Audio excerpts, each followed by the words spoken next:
सफल बने, समर्थ बने, पावन बने जीवन। मीठी मुरली सुन के पाए सुख सघन। आज का चिंतन, आज का चिंतन। ओम शांति। Good morning. ज्ञान का सागर मीठा बाबा हम बच्चों को ज्ञान देकर जन्म जन्म का भाग्य बनाने के लिए राजयोगिक शिक्षा दे रहे हैं। तो आज बाबा कह रहे हैं सर्विस समाचार सुनने पढ़ने का भी तुम्हें शौक चाहिए, क्योंकि इसमें उमंग उत्साह बढ़ता है, सर्विस करने का संकल्प उठता है। साथ में बाबा पूछ रहे हैं संगम युग पर बाप तुम्हें सुख नहीं देते हैं, लेकिन सुख का रास्ता बताते हैं। क्यों? बाबा कहते हैं क्योंकि बाप के सब बच्चे हैं। अगर एक बच्चे को सुख दें तो यह भी ठीक नहीं। लौकिक बाप से बच्चों को बराबर हिस्सा मिलता है। बेहद का बाप हिस्सा नहीं बांटते, सुख का रास्ता बताते हैं। जो उस रास्ते पर चलते हैं, पुरुषार्थ करते हैं, उन्हें उच्च पद मिलता है। बच्चों को पुरुषार्थ करना है, सारा मदार पुरुषार्थ पर है।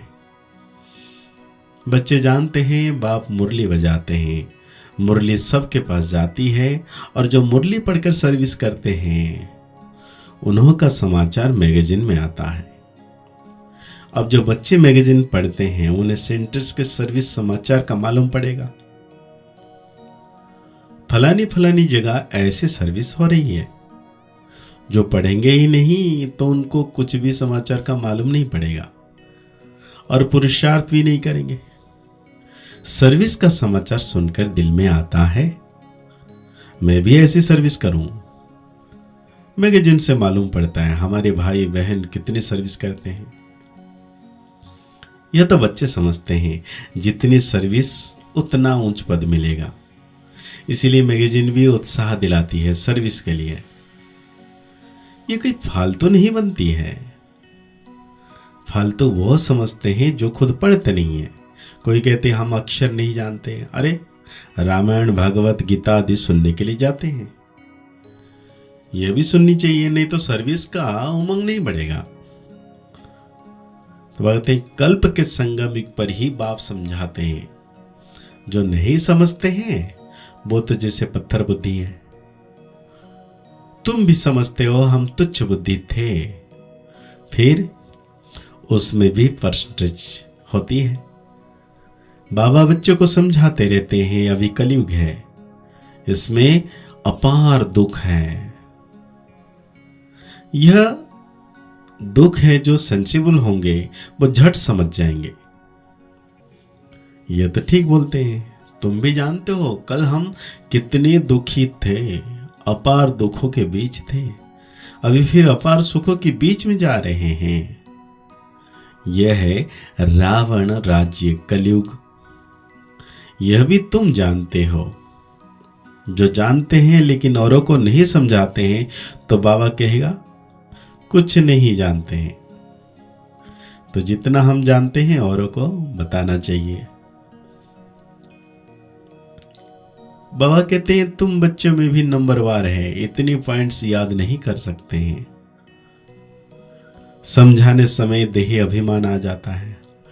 आत्मा ही सुनती है व धारण करती है, परंतु अच्छे अच्छे महारथी भी यह भूल जाते हैं।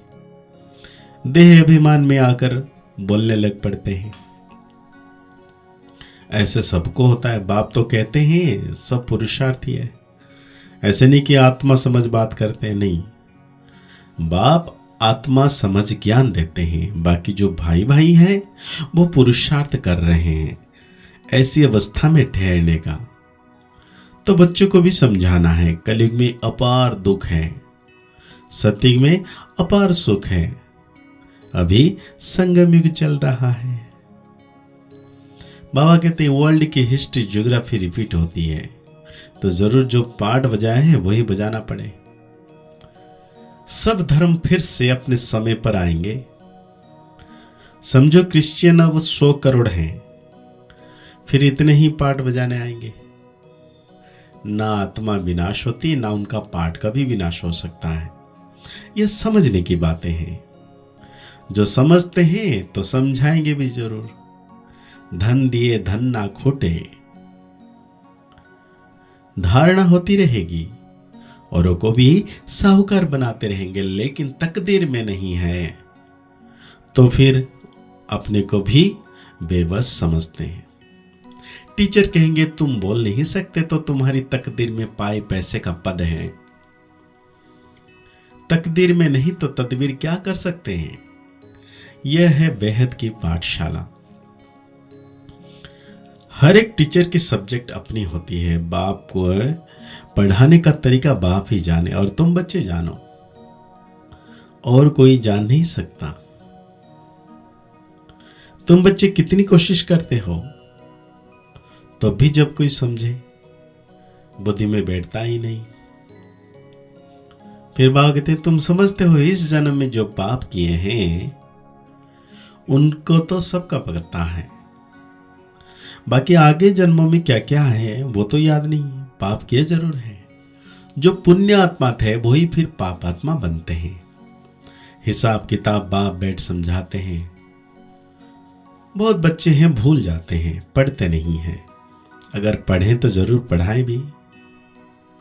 कोई डल बुद्धि होशियार बुद्धि बन जाते हैं। कितनी बड़ी पढ़ाई है। इस बाप की पढ़ाई से ही सूर्यवंशी चंद्रवंशी घराना बनते हैं। वो इस जन्म में ही पढ़कर और मर्तबा पा लेते हैं। तुम तो जानते हो इस पढ़ाई का पद फिर नई दुनिया में मिलना है। वो कोई दूर नहीं है। जैसे कपड़ा बदला जाता है ऐसे ही पुरानी दुनिया को छोड़ जाना है नई दुनिया में। विनाश भी होगा जरूर। अब तुम नई दुनिया के बन रहे हो, फिर यह पुराना चोला छोड़ जाना है। नंबरवार राजधानी स्थापना हो रही है। जो अच्छी रीति पढ़ेंगे वही पहले स्वर्ग में जाएंगे, बाकी पीछे आएंगे। बाबा चोला धारण कर नया पाठ बजाती है। कब क्या बनती है।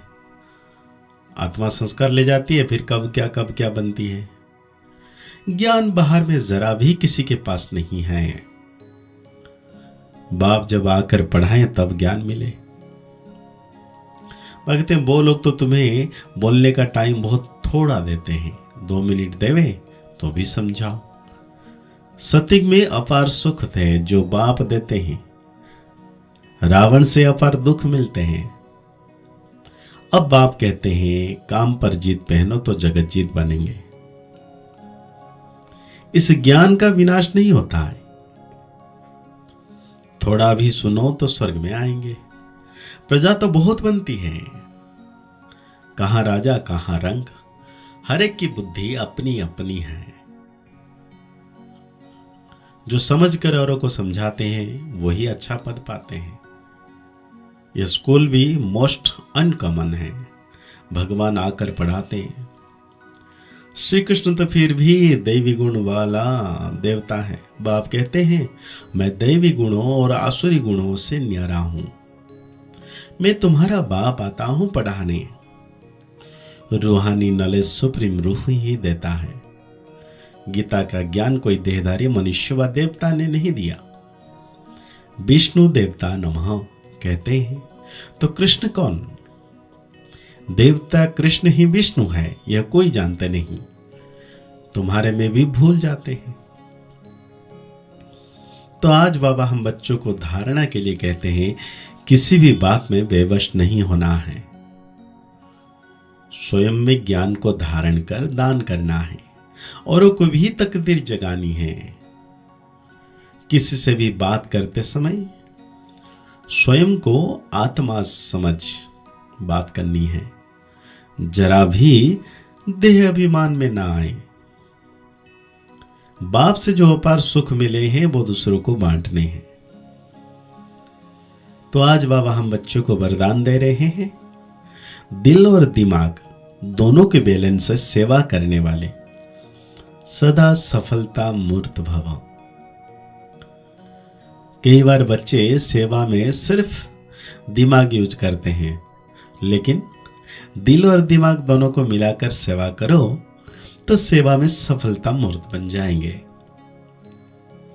जो सिर्फ दिमाग से सेवा करते हैं उन्हें दिमाग में थोड़ा टाइम बाप की याद रहती है कि हाँ बाबा ही कराने वाला है, लेकिन कुछ समय के बाद फिर वो ही मैंपन आ जाएगा।